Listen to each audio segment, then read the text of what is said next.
kooxda kubadda cagta Barcelona ayaa lacago fara badan ku baadigoobaysa xidiga ka tirsan kooxda Tottenham ee Harry Kane 200 milyan oo pound lacaga gaaraya ayaa kooxda Barca waxa ay ku doonaysaa in ay kula soo wareegto ciyaaryahanka afka hore kaga ciyaara xulka saddexda libaax lagu naanayso ee Ingiriiska iyo kooxda Spurs Harry Kane xilli weeraryahankeeda iminka Luis Suarez oo sii cagacageynayo 32 sano isagoona la dala dhacaya muddooyinkii dambe dhibaatooyin dhanka jilbaha ah kooxda ku ciyaarta garoonka Nou Camp ayaana bilowday ugaarsiga beddelka xidigan reer Uruguay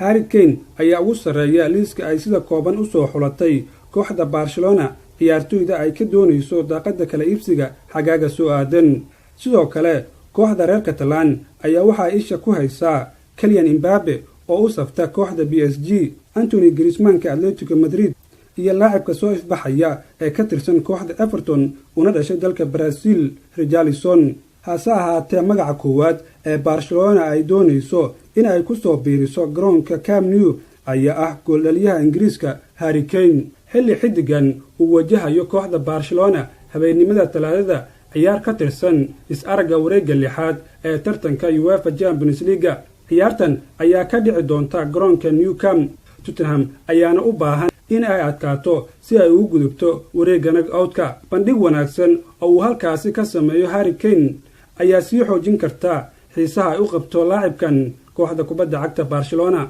ha mogaanin fadlan inaad subscribe garayso mahadsan